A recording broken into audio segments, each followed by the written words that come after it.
the Automated Podcast. So, welcome back to another episode of Automated, and as always, I'm your host, Mark Verbenkov. So this week's episode explores deepfake technology, which I know a few of you listeners already know about. However, as you will hear in today's discussion, deepfakes are actually just part of a larger trend of synthetic media, or media that has been created with AI's help.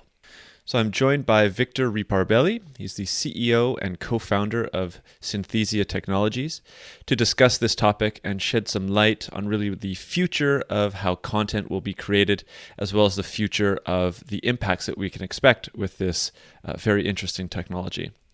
So personally, I really enjoyed this conversation. As you'll hear, Victor clearly lays out the possible benefits and negative repercussions of synthetic media in really an easy, digestible way. And I also found that his enthusiasm for the subject was quite contagious as it became more and more clear what this trend will actually hold in the near future. So I hope that you end up thinking the same while listening. So as I mentioned, Victor is the CEO and co-founder of Synthesia. This is a London-based AI startup that's developing synthetic media technology. And this, of course, will enable companies to localize and personalize their video content.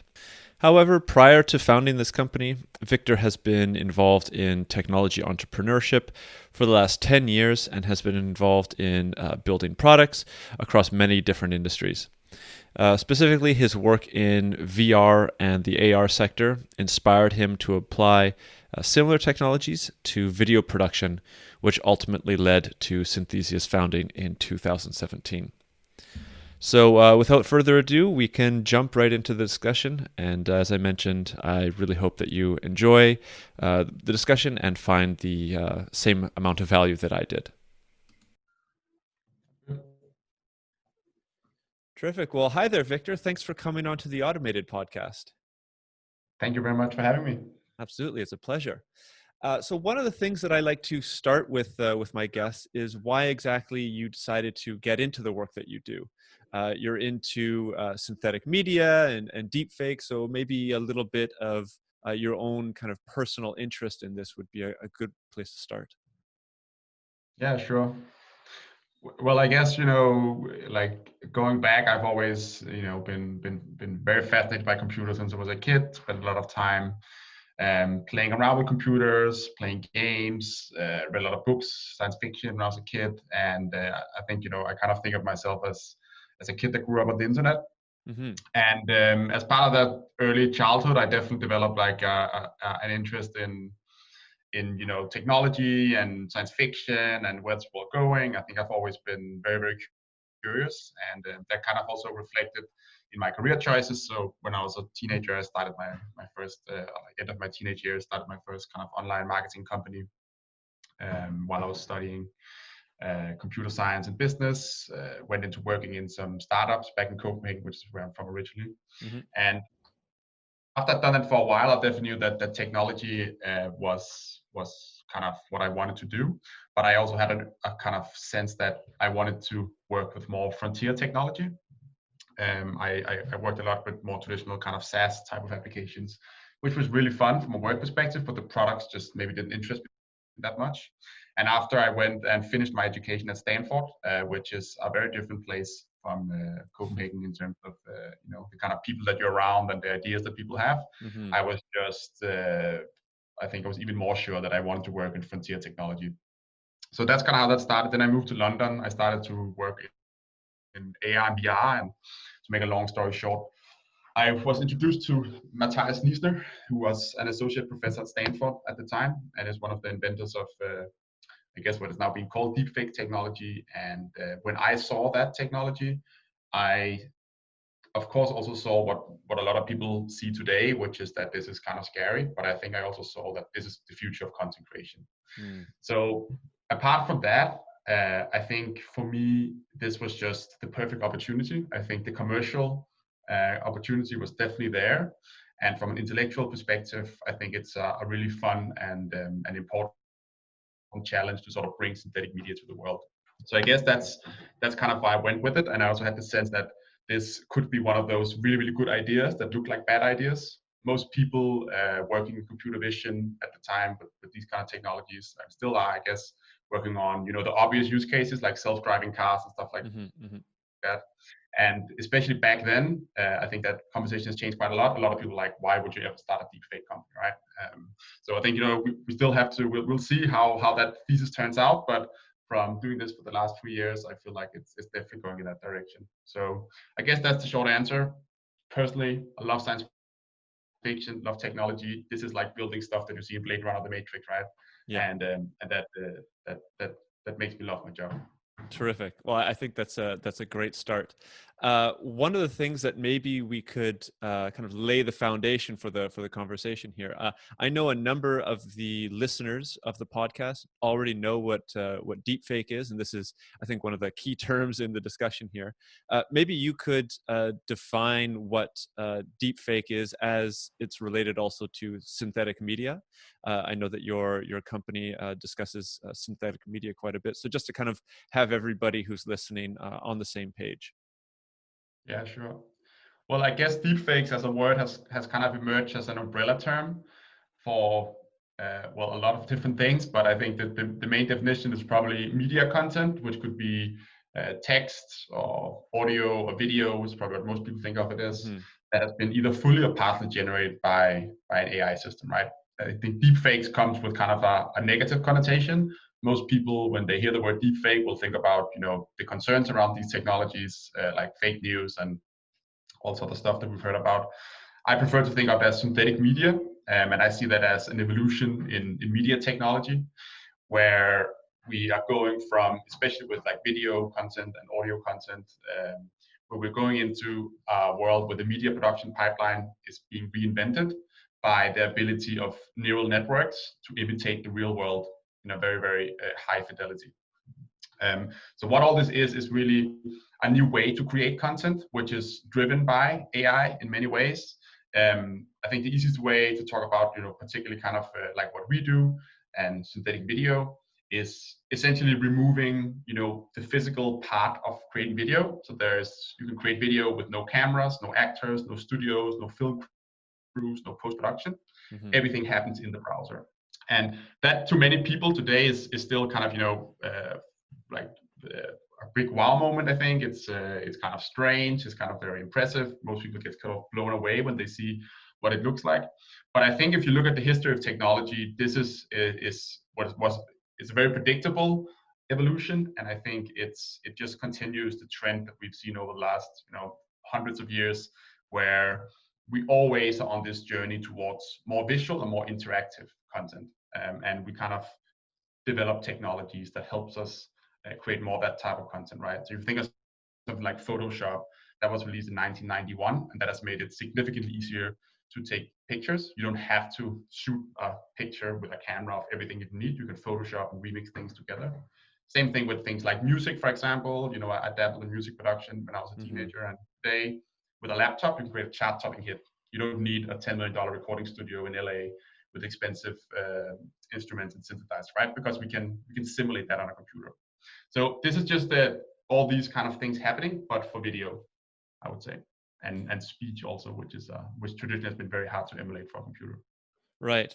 Yeah, I actually gave a short presentation at a conference at the beginning of August, which I used as a previous podcast episode, and it was discussing how a number of these new kind of AI tools are actually enabling programs to learn how podcasters typically speak, and then all you'd have to do is actually write text, and the AI system would be able to generate voice that sounds almost like the podcaster themselves. So a podcast in the near future could be something as simple as just writing a blog, and then the voice would be uploaded to the net in replacing the actual podcaster's voice. So I think similarly like that, it's as you're describing, it's possible to do this now for all different forms of media, which is I completely share your initial surprise when I first came across this.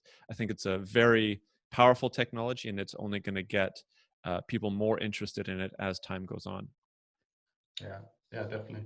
Yeah. And I think this text-driven workflow is there's a company called Descript, which might be the Yes. one you're referring to Yeah. here, Yeah. Exactly. and I believe Overdub, which is an amazing product, right? And I think a great example of how synthetic media is just going to make it. Mostly, it's just going to make a lot of people's life a lot easier to create compelling content.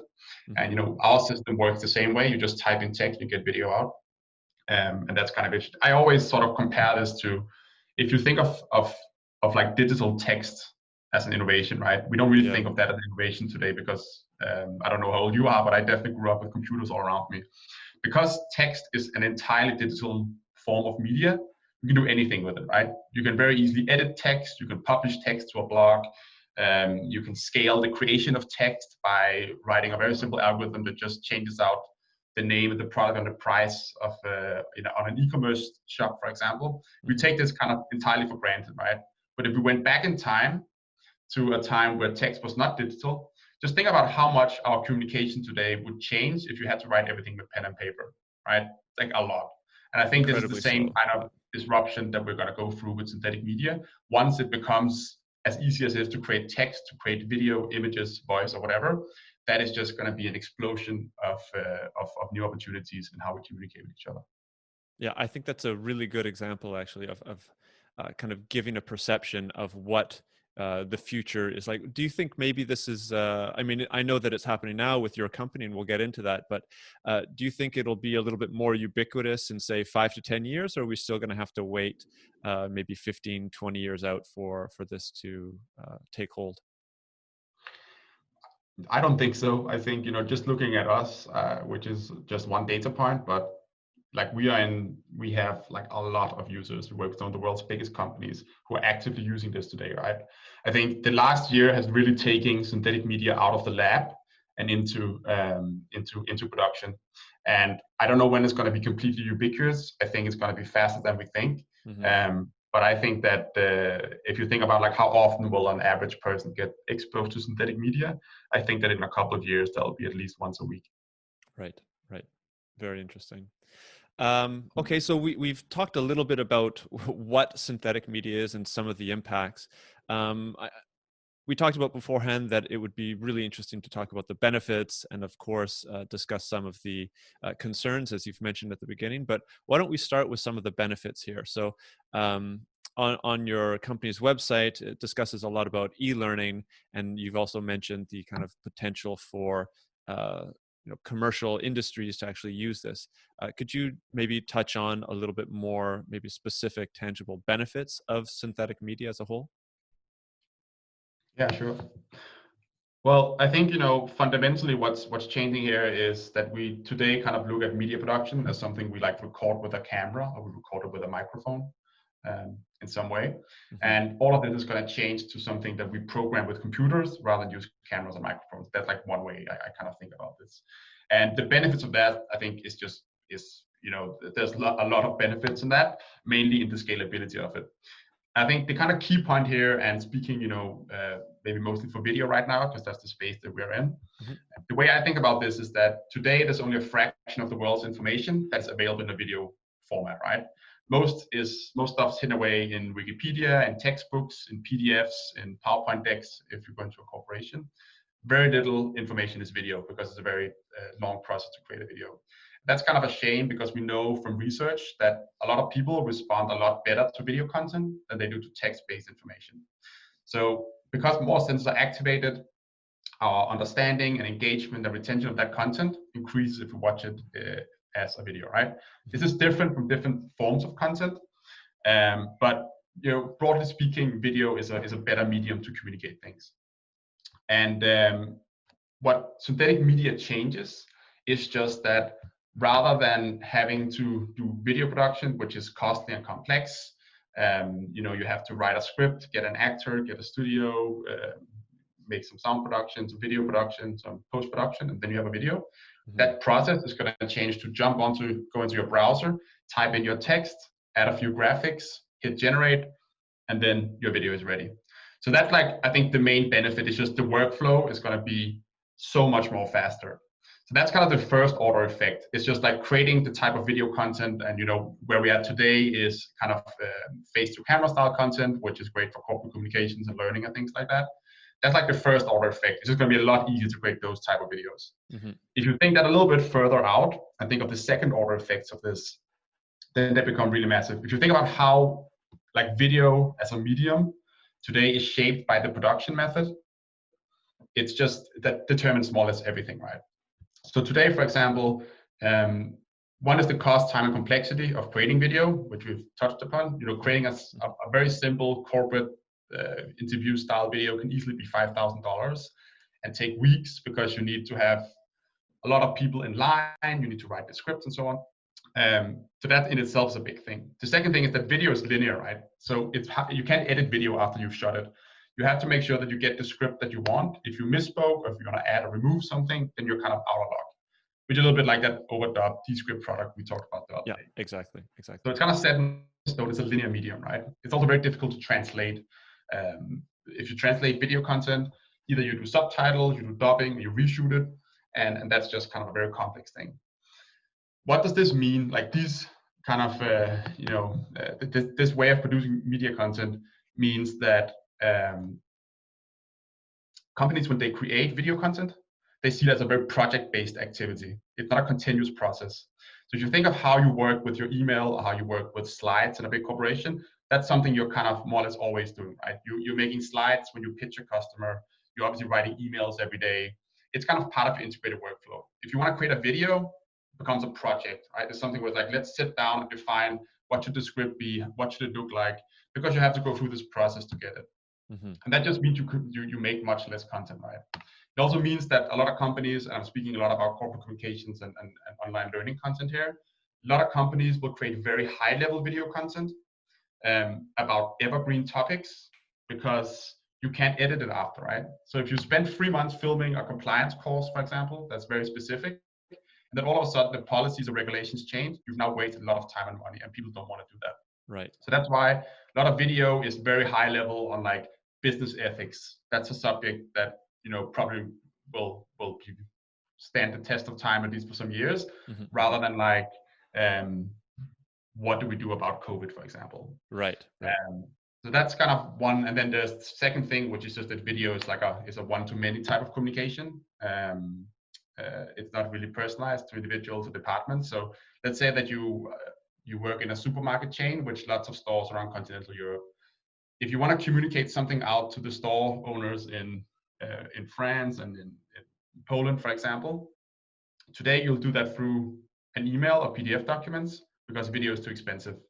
But then you might have a lot of workers there who maybe doesn't really want to read 3 pages of PDF documents. Maybe they're not as literate because they're more kind of blue collar workers, for example, and then you have a problem.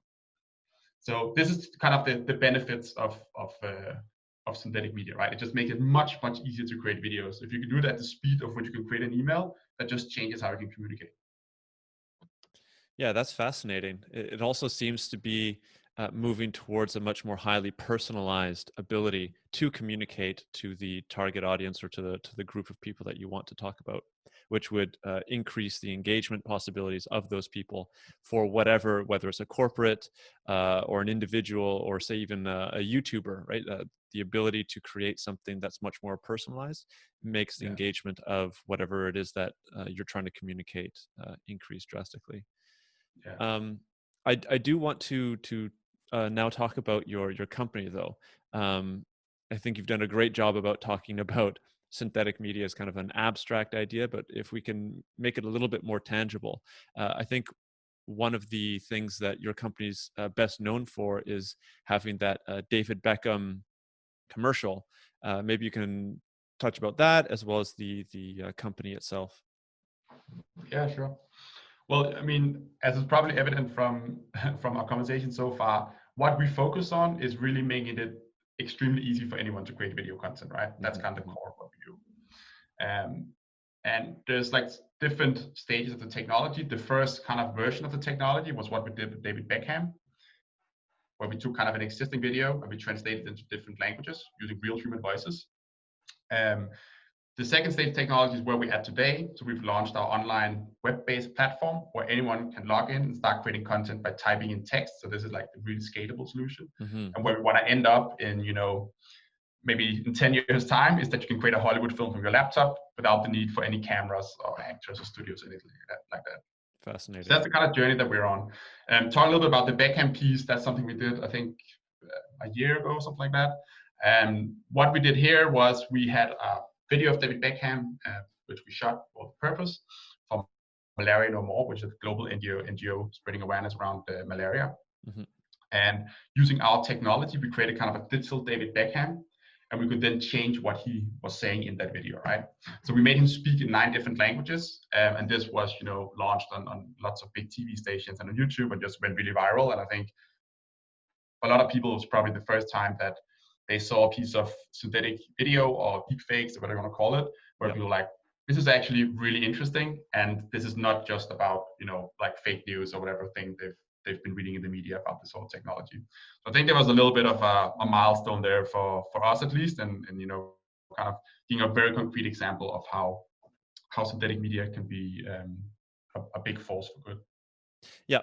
I was actually shown that video, which made me interested in bringing you on to the podcast, by a friend who was completely against deepfakes, and then he saw the video and said, "Oh, there is actual potential positive to this technology." It was kind of the first time that he had considered this. So, and my friend is very pessimistic when it comes to new technology. So I think if you're able to create a video that's able to change his mind, it's a job well done, I guess I could say. Yeah.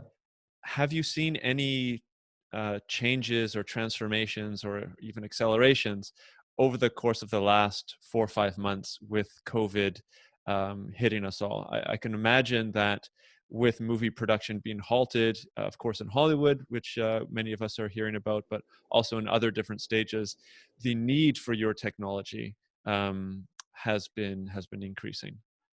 Yeah, certainly. I think what happened with COVID was obviously that kind of everything shut down, and video production is a very physical process. Mm-hmm. So all of a sudden, no one could really create video content anymore. So that's like the first problem that we can help a lot of companies solve.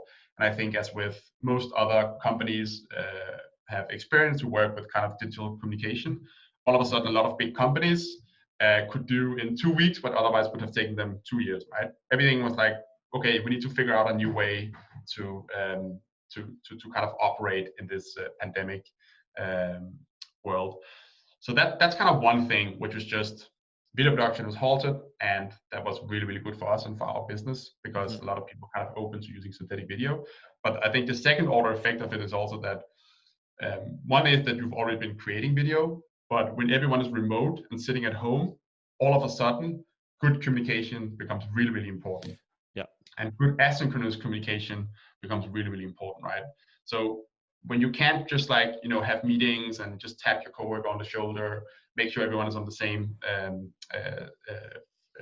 kind of on the same note, video becomes really, really, really important, right? And people are already sitting every day and reading tons of emails, documents, all sort of stuff.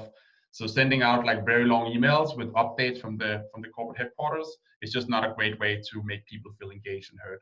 So what we also saw was that there was a kind of a big increase actually in how much video people wanted to create. Mm-hmm. And that was obviously also for us really interesting, because we could go on our journey with our customers and sort of help them create more video content in a very, very efficient way. And you're seeing this mostly from larger corporates, right? Well, actually, we work a lot with very large corporations like the Fortune 1000. Mm-hmm. But we actually, since we launched our platform, we also work with lots of independent creators and educators from all around the world. I was just earlier today looking at one of our clients he's a youth educator from Brazil, who is creating courses on programming using our technology, for example. So he's obviously using the Brazilian Portuguese voice, right? And this guy is just like a one-man band who's just creating some courses for the local kids. And then we work, with much larger companies. So we did a big personalized learning course with the WPP, for example, for 50,000 employees, where every single employee gets a different version of the course depending on their name, role, agency, city, and so on. And that's, obviously that's one of the world's largest companies. So we span really wide, and I think what's so interesting about synthetic media technology is that the barriers of, like, once it's scalable, it can be used by anyone, right? Yeah. Yeah, no, I think that's really exciting. I personally, I work in a small company right now, some 40, 50 people, and there are, as you're explaining right now, long emails discussing specifically like the transformation or the change from remote work back to some semblance of in-person work at the office. And these are long emails, and we all have a significant amount of work to do every single day. So I'm just kind of imagining. In some years' time, when the capability of rather than writing a long email like that, it would be much more informative to have a potential, synthetic media, whether it's a video or otherwise, personalized for each individual employee, using the same amount of effort or time as creating that email would make it much more, of course, personalized, but engaging, as I mentioned before. You're getting me excited about this potential synthetic media world or era that we're going into. It's very, very interesting. Yeah, definitely. I mean, so a big part of our platform is that you can create yourself as an avatar. We have built-in presenter that you can use, but lots of our big corporate clients, right? The executive team, for example, will have their own avatar, and they can use that by either just typing in text. You can also just record yourself like you would normally, and you get a video out of yourself where you're, standing in a studio in your suit, looking nice, not sitting in your bedroom with closed curtains, Right, which is right. how a lot of people, are working today. But also, I think what is a big power of this, and what we're seeing, especially in the big corporates, is the ability to just create a video in English and automatically get it in 10 different languages, right? Right, right. And that's for global companies, obviously a big value. Yeah, yeah, yeah. Drastically increases the capability to scale your message across our continuously more globalized world. Very, very interesting. I do want to touch the general theme of the podcast is, of course, how new technologies are impacting work. I think you've already done a pretty good job about discussing how synthetic media would impact the production of, say, videos, whether it's in Hollywood or in corporate. Is there anything else that you want to add to where synthetic media can have an impact on work, either creating or maybe destroying other jobs? Um, I, I think there's so many things to talk about, right? It's really endless. I think something we haven't spoken so much about is the potential for, like, what we do today is still sort of human driven. So you go into the platform, you sort of type in your text, you get a video out. We're releasing our API in a couple of weeks, and that gets really exciting as well, because once it's a script that creates the video based on data that you already have, Mm-hmm. the possibilities get really exciting. So think of an e-commerce website, for example, automatically create a video for every single product, or a real estate listing site, for example, right? Automatically create a guided video for the house. You already have the images, you have the description of the house, you have the price, and from that you can then generate videos automatically. That's a really exciting one. It also opens up for the sort of visual chatbots, so giving Alexa and Siri a face, for example, which is maybe not something you always want, but there's definitely lots of places, especially out there in the physical world, once we go into this like more no-touch future, as some people are calling it, where we'll be interacting less with buttons and probably more with voice assistant type of applications. You want to have a face to your coffee machine, rather than just a voice, because people feel weird just talking to a big box standing on the street, for example. Right. So there's lots of like second-order effects. I think I could talk about this all day, but I really just think that it's the kind of idea that you can program video is really powerful. And I think we're so early in this that no one really knows exactly what people are going to be building. But that's, I think, really exciting to kind of see for the next couple of years. Yeah, yeah, absolutely. I think for the listeners, just having a basic understanding of what those potential impacts are is really interesting to hear. Why don't we discuss briefly about the harmful or the negative aspects of stick with the term deepfakes, because this Yeah. is as I discussed with my friend, right? This is maybe one of the first ways that people get involved with or hear about synthetic media. It's unfortunately a negative thing, but I think we need to discuss it at least a little bit. What are some of the main kind of harmful aspects of deepfakes in your point of view? Yeah, sure. But that's obviously an important part of working in this space, right? I think it's kind of interesting. So it's so interesting to look at history and kind of how narratives form, especially with something like deepfakes. But I think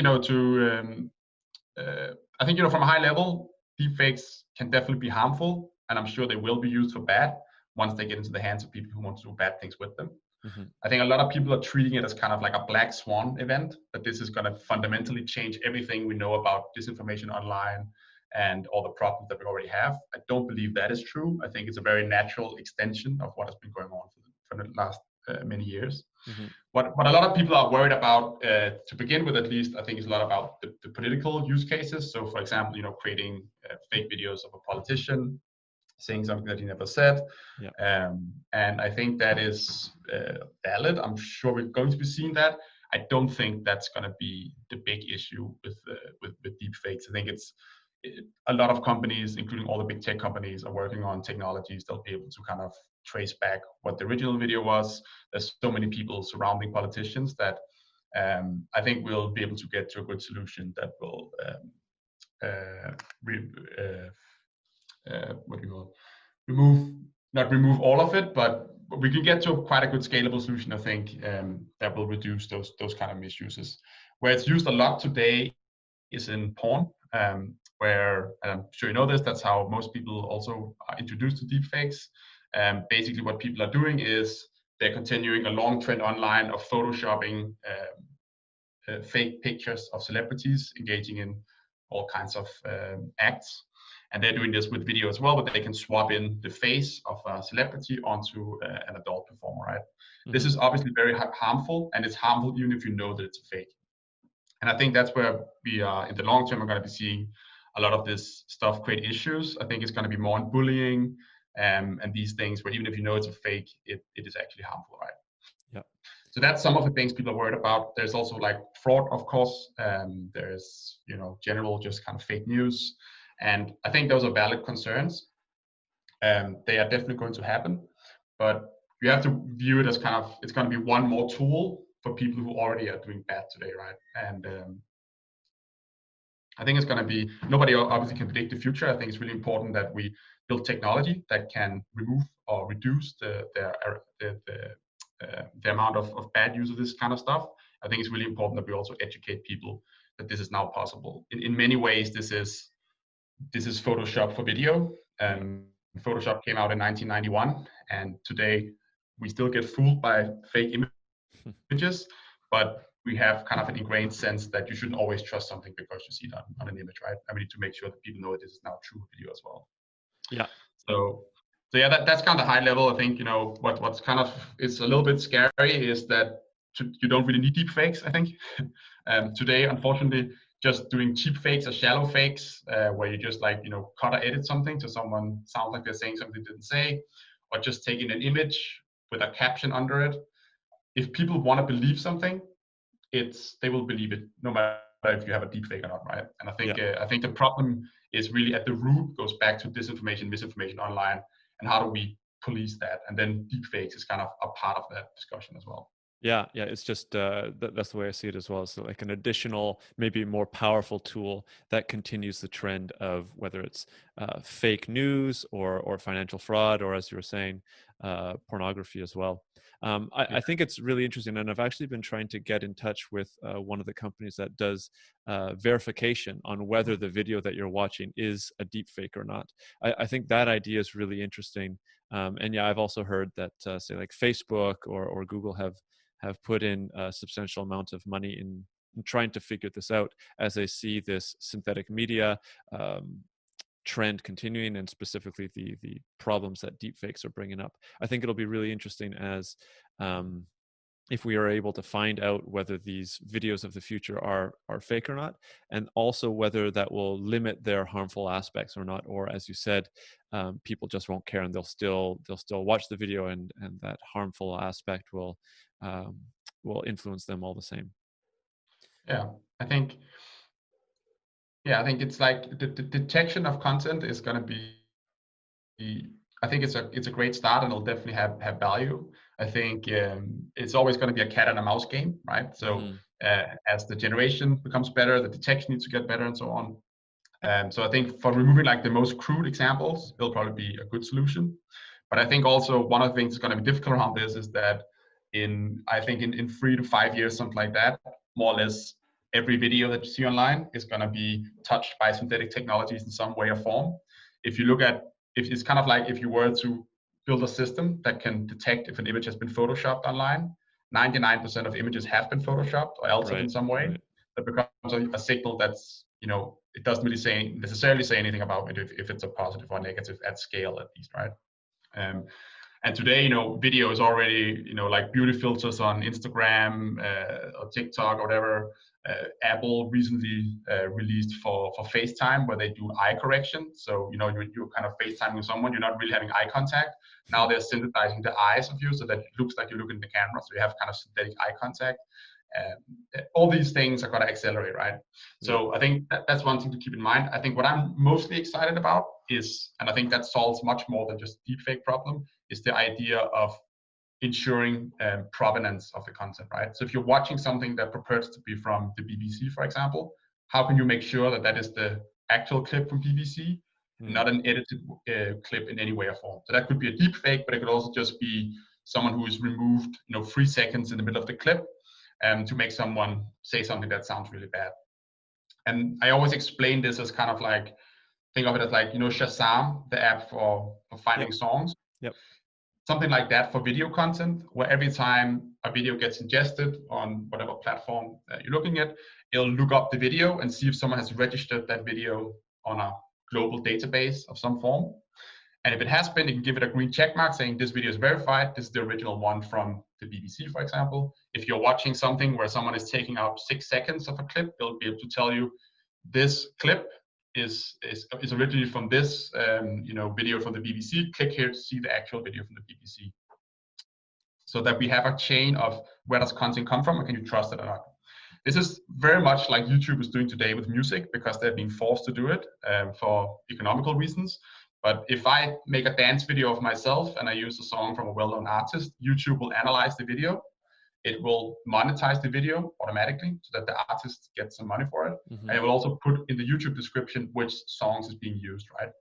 And I think that we're going to be seeing a similar type. I know we're going to be seeing a similar type of system emerge, where all video content or speech content, or potentially also text content, image content, is going to have a verifiable chain of where it's from. It doesn't solve all problems, but I think that will solve a lot of the kind of issues that we have around misinformation and disinformation, at least the ones that rely on images or videos, which I think is important to say. Unfortunately, most fake news is not even using videos or images today, right? It's just a Right. status update in text from someone and I think that's going to be really hard to verify.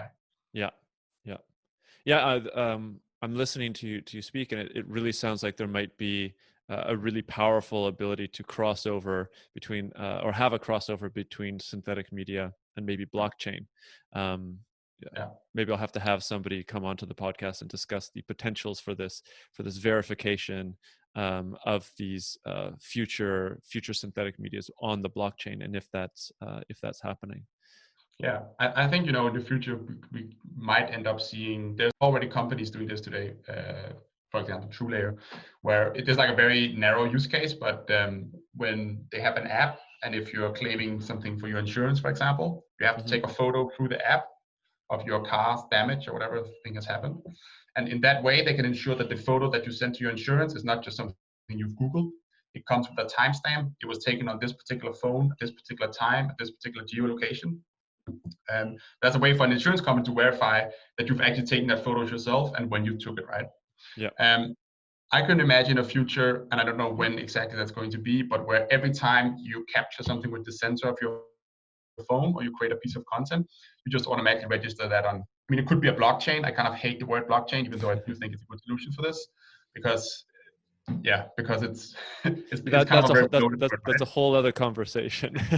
Yeah. Yeah, and I think I mean, if you're looking at something like Ethereum right now, it is so far from being able to handle even 0.001% of the world's media content right now. But Yeah. I'm sure we'll get there, and I think that is a really interesting solution.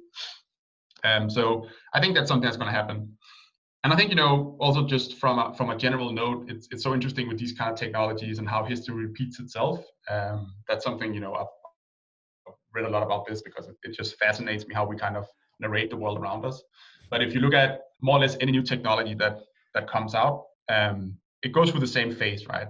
Like today, telephones and the internet and cars are being utilized as much as criminals as it is for just normal office workers. Yeah. When I was a kid, everyone was convinced that if you played too much Counter-Strike, you would end up becoming a serial killer. When Bitcoin came out, everyone was sure that that's going to be purely just a means of criminals to launder their money. When BitTorrent and all these things came out and people started downloading music illegally, everyone thought that musicians are going to be dying on the street. There's no one who's ever going to make an album again. And then things like Spotify emerged from Napster, for example, right? So it's kind of interesting to see, and it's always hard to say where you are on that timeline. But every new technology that's really powerful usually goes through this phase where people are very skeptical, people see all the negatives, and then eventually an ecosystem emerges around it where we try and reduce the negative uses, and there will be negative uses for sure, but it sort of blossoms into this technology that is kind of net positive for the world, depending on obviously your perspective. But as a technologist, that's how I see it. Victor, I couldn't ask for a better place to end the conversation on. I completely agree with you. I'm very happy to have had you on to discuss synthetic media and, of course, the benefits and problems with deepfakes in particular. Where can people find yourself, your company, and maybe even trial out the platform that you discussed in the discussion? Yeah, so the easiest place to find us is on our website. So if you go to synthesia.io, then you can jump on our website. You can have a look around at some of the videos we're doing. But I think most exciting for people is you can also create a video yourself. So you can just jump in there, you can type in a little message, and you click generate. Once it goes through our content moderation flow, you'll then get your video back, and you'll have your very own AI-generated video, which took you less than 10 seconds to create. So that's a good place to start. I'm also on Twitter and LinkedIn, and feel free to ping me on there if I can help with anything.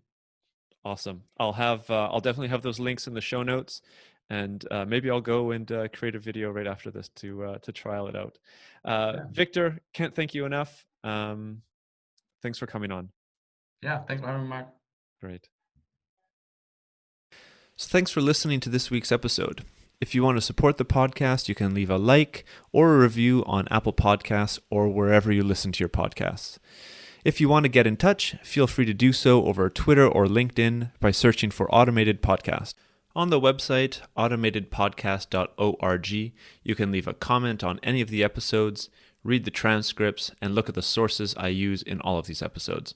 There are also blog articles and additional resources and information on this topic and podcast if you are looking for more. See you next week.